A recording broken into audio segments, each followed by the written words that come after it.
The burning of Smyrna in 1922 has now hit 100 years old of this Microasian disaster.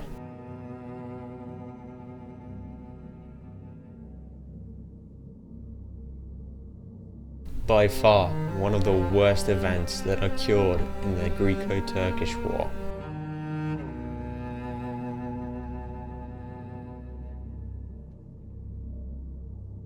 Hundreds of thousands of Greeks were caught in the fire, and the Greek Microasian population was in tatters. But before the destruction, Smyrna was one of the key cities to trading, sea export, and most essentially, political meetings.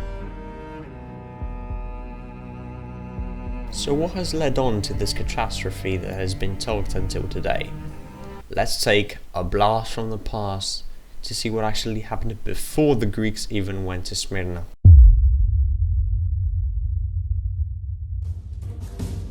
It's October 1918 and the Ottomans have surrendered to the British.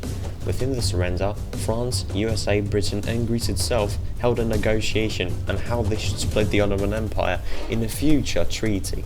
This was the perfect opportunity for Greece and Eleftheros Venizelos to capture the region of Smyrna, because as we all know, the Microasian Greeks were genocided so many times by the Ottomans, the ethnic group was starting to extinct. So Venizelos had two dice rolls, between not doing anything and let the Microasian Greeks be genocided by the Turks to death, or send troops to Smyrna so they can occupy the region and so they can prevent any other genocide and so the Microasian Greeks can have peace. He rolled the second dice. Greece though wasn't full strength, and now Italy wanted to control the Smyrna region so they can have full control of the Mediterranean. Greece had to play all in, but on May 1919 the global powers had told Greece to send troops to liberate Smyrna, so the Greek soldiers were on their journey.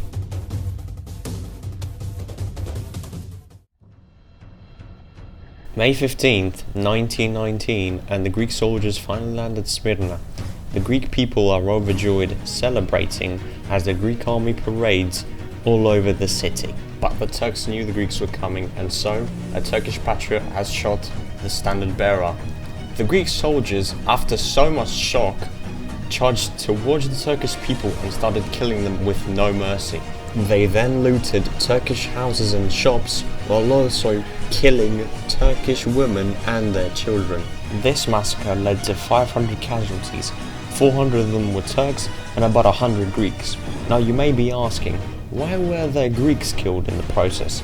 Mainly because the Greek soldiers just started killing everyone, whoever was wearing a fezzy. Not acknowledging though that the Greeks, Armenians and Jews also wore fezzies. So it led to Greeks being hurt by Greeks themselves. It wasn't even ordered by Eleftheros Venizelos, it was just the action of the Greek soldiers, because they were shocked that the standard bearer was shot. But these actions from the Greek soldiers would ruin the clean character of Greece. British civilians who were at the parade just saw Greeks charging towards the Turks and just killing them for no apparent reason. And so Britain confronted Greece, and after a long argument, it turned out that it was a misunderstanding. And so they got it together. In October 1919, Britain made an announcement in which every report of the Greco-Turkish War will have to go through Venizelos, so as not any misunderstanding will have to be reported yet again. Well, that was from Greece's point of view. From the global powers' point of view, they were still responsible for the entire mayhem that happened in Smyrna, and there were severe doubts over Greece from France and Italy. Venizelos, however, was desperate to reciprocate. So up stepped Aristidis Teriadis. Aristidis Teriadis was a fellow politician, and so Venizelos hired him as the commander of Smyrna. So he imprisoned the 74 soldiers who had hurted the Turkish people. However, the Ottomans still blamed Greece for what they did in Smyrna on the 15th of May. Meanwhile, 4 days later, Mustafa Kemal goes to the Pontic city of Samsunda, and there he orders for the Pontic Greeks to be genocided. A third of the population was genocided. Around 353,000 people lost their lives. But after the announcement in October Britain made, which I also previously mentioned, Nothing else really happened after that. Roll on to 1920.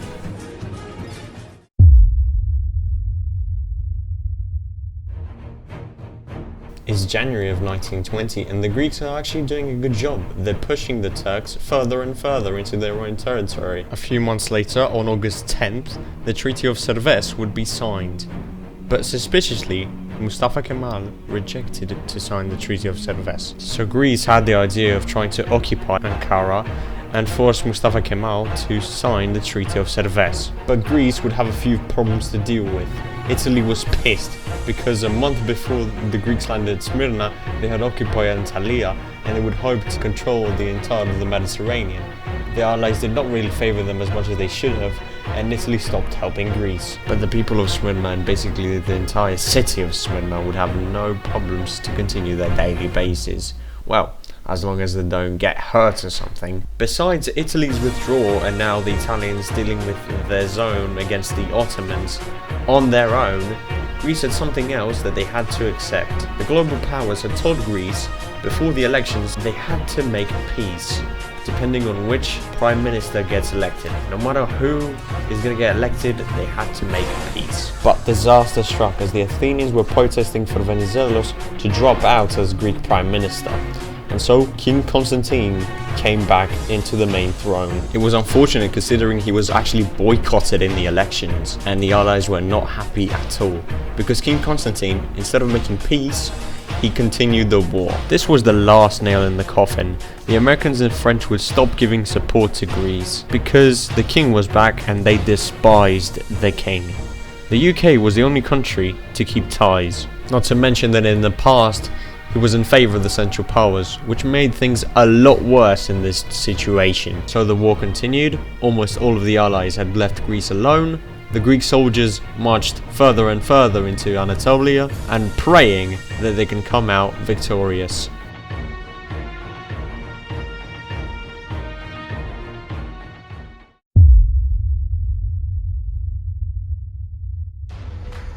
It's the start of the new year, and it's Greece versus Ottoman Empire on the First Battle of Ianu. The outcome? Both sides had to retreat. However, it's still inconclusive to who won because both countries claim that they won the battle. A second battle took place in March 23rd. The Turks won this time on April Fools. Fast forwarded into July of 1921, the Battle of Kütahya would happen. The Greeks would fight relentlessly and so bravely they would commit so many risks, but in the end they won the battle. A brave victory for the Greek army. They also showed their full potential at the Battle of Sagario. So many risks and so many Greek soldiers dead to claim one city. They won in the end and were 40 kilometers away from Ankara. But that's when the bizarre downfall would start happening for the Greek army. The Turks held back, won a few battles, and they were now into a stalemate for the remainder of 1921.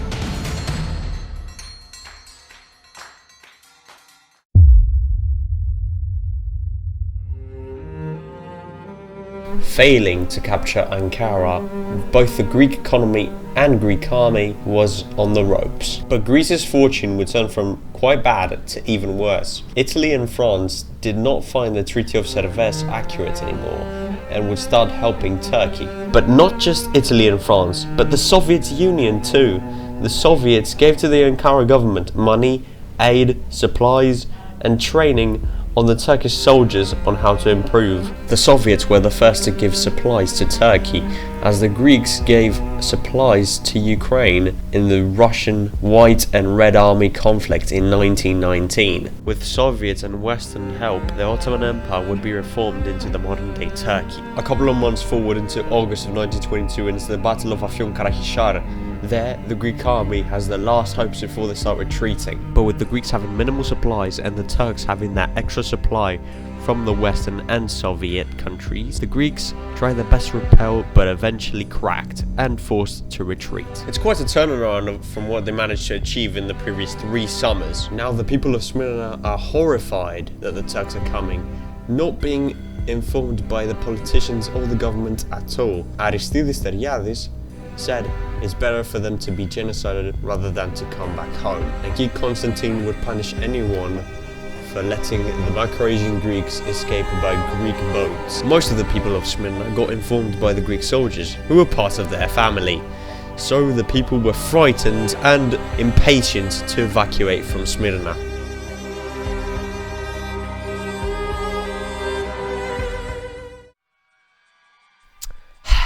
Here we go. The moment you've all been waiting for about 10 minutes of this video. It's September the 9th, 1922, and Kemal's troops enter Smyrna. There he declares the democracy of Turkey, the independence of Turkey, how they won the war, yada yada yada. Now, I don't want to anger anybody, but for now, this is what we know right now, at the moment. Now, the situation and the responsibility is still uncertain to this day, but it's not sure whether Kemal ordered it or not. But a Turkish group called Çetes, who were illegal armed Muslims who had previously done atrocities to Christian minorities, 4 days after the day the Turks captured Smyrna, they had set fire to the city. The Greeks and Armenians waiting for anticipation for the allied boats to come and pick them up, but the Çetes were there and slaughtered a ton of people whilst burning their houses. At the first days of the Microasian disaster, it was the Armenians who were slaughtered at first, and then the houses were burnt by the Çetes. But then the strong wind travelled towards the Greek houses, and so the Armenian and Greek houses were erupted in flames. In other words, the Greek houses who were closer to the Armenian houses were erupted in flames, but the Çetes had also burnt the Greek houses that weren't in flames yet, just to make sure they had erased every single bit of Greek-Armenian part of the city. By the night of the 14th of September, all the Armenians were erased. On the 15th of September, it was Greece's turn to lose its people. The Çetes, with no mercy, went in and slaughtered a ton of Greeks who were at the port trying to escape by boats. These actions would go on for 2 days straight, until there was nothing else to burn and the Greeks had completely evacuated the city. The population of the city went from 300,000 to 2,000 in a space of half a week.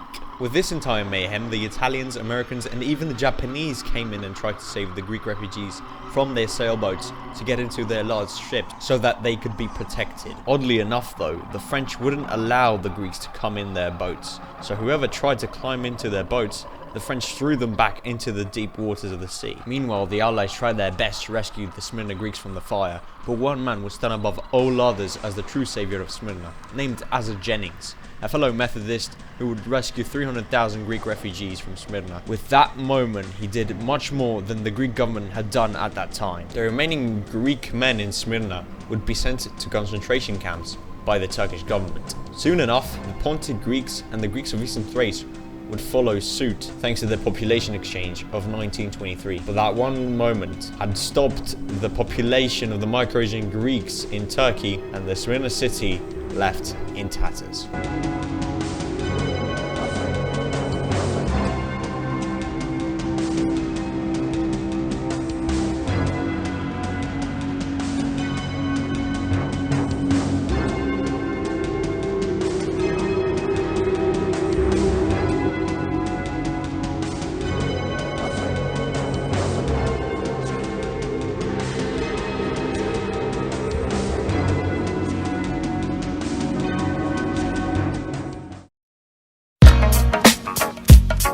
So we finally reached it, the aftermath. I already know so many Turks will be angry in the comments, and to be honest, I really don't care anymore. Look, I'm gonna try and be as unbiased as I possibly can and as fair as I possibly can to the Turkish viewers. So I made a chart. It basically states that the majority is 60%, and it's the people who claim that the Turks actually burnt Smyrna. Those countries are Kingdom of Greece, USA, Armenia, and UK. The second state is almost half of the chart, and it's about 30%. The people that claim the Greece burnt Izmir. Those countries and people are Turkey, Azerbaijan, some Turkic states, and some Americans who wrote that the Greeks used scorched earth. Third and final state is the minority, which is about 10%. The people who are not sure who burnt the city. It's either the Greeks, the Turks, or the Armenians who did it. Those people that aren't so sure are some Greeks and some Turks who believe that everything is possible. So even with the chart I made and me trying to be as fair as I possibly can to the Turkish viewers, it still shows who actually did it. But you never mentioned that the Greeks burnt Turkish villages, killed and raped Turkish women when they were actually retreating. The reaction I wanted. Yes, I did not mention that because I was waiting for the response from the Turkish people. So yes, those actions did exist from the Greek soldiers, but those weren't ordered by some Greek commander-in-chiefs or even the prime ministers. I'm not hiding anything. I even mentioned before in the video, when the Greeks landed at Smyrna, one of the Turkish patriots had shot the standard bearer. That's the only reason why the Greek soldiers went mad on the Turkish people and started killing about 400 Turks. Strangely enough, after the incident I also mentioned before, the Allies confronted Greece, and then when Greece decided to reciprocate, the Allies pretended that it wasn't actually Greece's fault, but then ever since Greece left the meetings, they were talking behind their backs and still blamed them for what happened. So yes, those actions did happen thanks to the Greek soldiers' shenanigans, but I'm not sure how you compare 1,000 to 2,000 Turks to about 500,000 Greeks killed in the process. If we can't even compare the numbers, I can't even imagine if we compare the atrocities from both sides. Back into the chart I made for a moment, and you can see the majority blame it on the Turks who burned Smyrna. At the moment, it's the most logical because the Chetars were a group of Turkish Muslims who committed atrocities, but it's not quite sure whether Kemal ordered it or was actually working along with the Chetars to actually erase every Greek part of the city. That's because some Smyrna migrants blamed it on the Chetars and not the Turkish government. And plus, it was the 1920s, we didn't have foolproof, we didn't have cameras that could record every part, we didn't have professional photographers or cameras all over the places so we can actually see who actually started the fire, so it's still inconclusive. Now for the second state. Almost half of the chart and the people who think the Greeks burnt Izmir. Now, for the Greek viewers thinking that their own Greeks burned the city is stupid to the point of negative brain cells, but we need to dive deeper as to why the Turkish people and the Turkish government found this theory. For the Turks, it's completely logical, because as the Greeks were retreating, they burned some Turkish villages along the way and killed and raped. For their thoughts, they did the same things in Izmir. But remember, it wasn't ordered by King Constantine. It was the Greek soldiers' shenanigans. If they went and burnt the city, they would have gotten not lifetime prison, but the death penalty for every Greek soldier who did this. Because as we said before, Aristides imprisoned all the 75 Greek soldiers who went and did these shenanigans when they landed on Smyrna back in May 1919. So it's a matter of fact, even if you didn't want the Microasian Greeks to return back to Greece, he would have imprisoned the Greek soldiers again if they went and burned the city instead of the Turks. And if you still don't believe me about the Turks being more likely that they burned Smyrna, I have an unseen footage of me talking about the fire of Smyrna in my first Balkan Comments video. I basically said this: the fire of Smyrna, the Greeks burned the city. Yeah, the Greeks burned the city, yeah, makes sense.